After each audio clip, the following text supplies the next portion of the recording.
Hello and how's it gone, Roanman fans? Today we're looking at the history of Dunbar Harbour on the east coast of Scotland.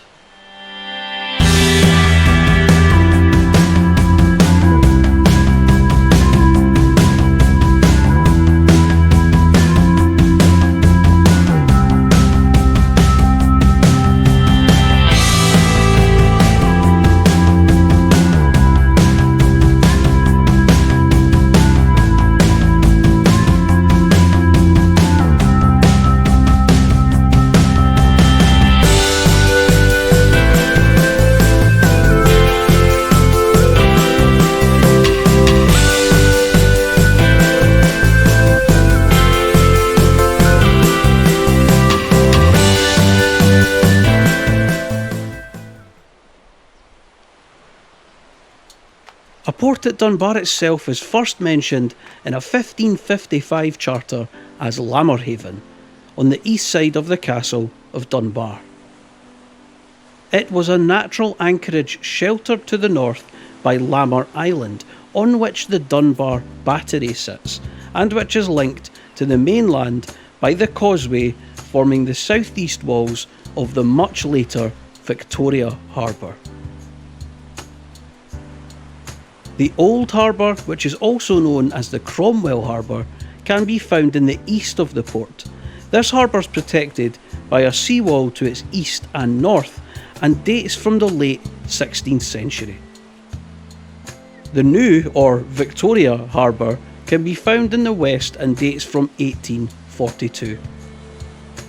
Finally, there is Broadhaven, which was formerly the approach from the Forth to the Old Harbour, but its entrance has been blocked, providing additional sheltered water between the old and new harbours. The sole entrance to the port is to the far west, into the Victoria Harbour, a passageway cut through the eastern walls of Victoria Harbour and spanned by a bascule bridge, which gives access to Broadhaven and the Lammer Island. Dunbar has long been known as a town of three harbours. Cromwell Harbour and Victoria Harbour are still vibrant today, but the site of the earliest harbour in Dunbar was at Belhaven Bay. Belhaven was recorded as a port as early as 1164, when monks from the Isle of May were granted access. The harbour lay on the eastern side of the bay within an area reclaimed by the construction of a seawall in the 19th century. Nothing remains of the harbour today. A natural rock breakwater and a line of posts were still visible in 1841, and at this time local residents remembered the remains of a stone jetty. By the end of the 15th century, the harbour at Belhaven Bay had silted up. It was possible to land a boat at the castle seagate, but the approach was dangerous and exposed. While we're talking about Belhaven Brewery, if you're watching this, can you please get your finger out and make a zero alcohol beer for me? Thank you very much.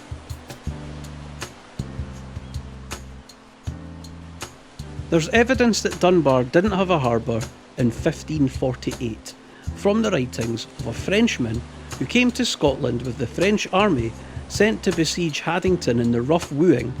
Woo! He commented on the lack of a harbour which he considered could be built at a minimal cost. A harbour was finally built in Dunbar in 1574. It was needed because of the increasing number of small boats engaged in the herring fishing trade. It accommodated local and visiting herring boats and a customs house with a gauger, a customs and excise officer to prevent smuggling. Exposure to violent storms meant that the harbour was in perpetual need of repairs. In December 1655, a storm damaged the harbour to such an extent that the town petitioned Parliament for aid to repair it. They stated that the demolishing of the harbour by a great and tempestuous storm had left no safe haven for herring fishing, which was the only livelihood of many people in the area, Cromwell's government awarded £300 towards the cost of a new harbour. This resulted in the construction of Broadhaven and the Old Harbour largely as we see them today. In 1761, a coal wharf at the inner landward end of the east wall was constructed, and in 1785 the so-called Holy Pier opposite the return wall was built.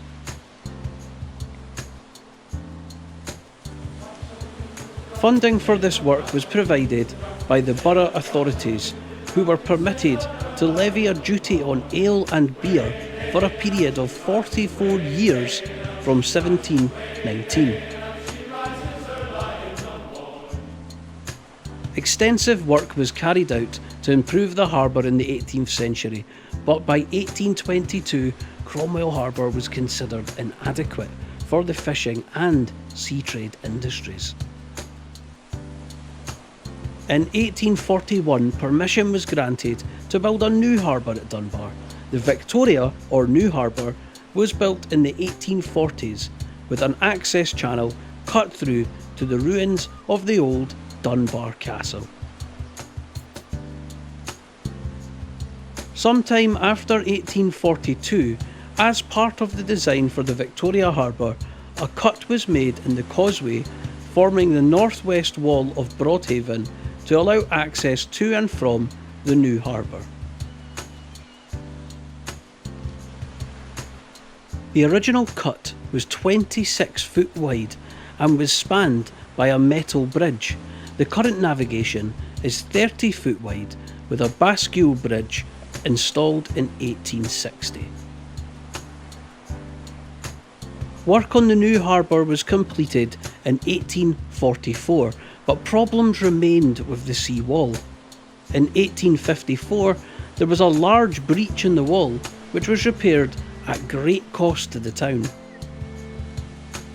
Both harbours were, for a while, hives of activity, but the need for Victoria Harbour was short-lived. Ships were getting bigger, and by the end of the 19th century, they no longer called at Dunbar at all.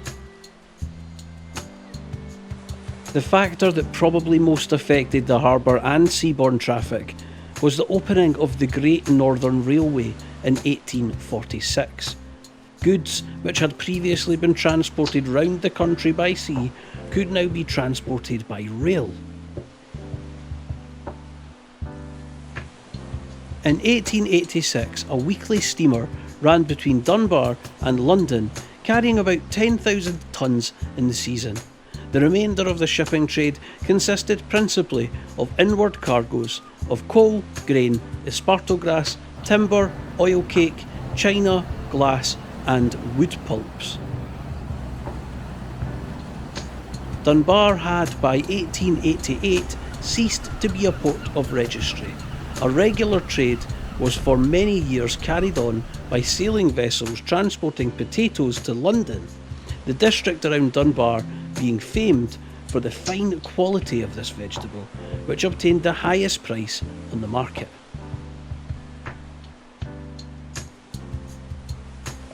Unsurprisingly, given its heritage and location, Dunbar Harbour is a popular visitor attraction today. The harbour is a trust port, responsibility for which lies since 2004 with the Dunbar Harbour Trust. Previously, the port was controlled by the local authority and earlier by the magistrates and council of the borough. It is the home port for a commercial fishing fleet offering moorings, fuel and water facilities for pleasure yachts. It is also home to one of the largest lifeboat stations in the area. Dunbar Lifeboat Station was constructed in 1901 and continues a service dating from 1808.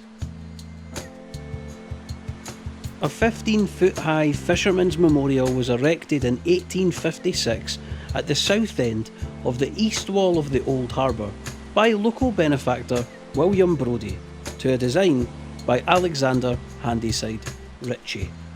It contains a barometer for the use of fishermen.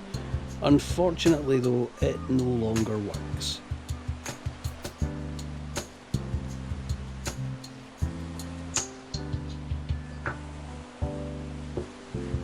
That's all for now, folks. Thank you so much for watching.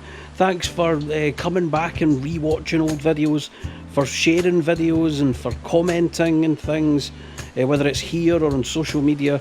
We really appreciate all the support you're giving us, and also you're telling people and you're telling your friends about us, and we're getting more and more people coming and watching these videos, and it's brilliant. We're really happy about that, so thank you so much. There's one thing you could do if you haven't done it already, and that is subscribe. If you didn't, we will basically boot you over the end of Dunbar Harbour. Now, I'm only joking, we will only do that. But if you want to subscribe, we would love that. Anyway, thanks very much again, and bye for now.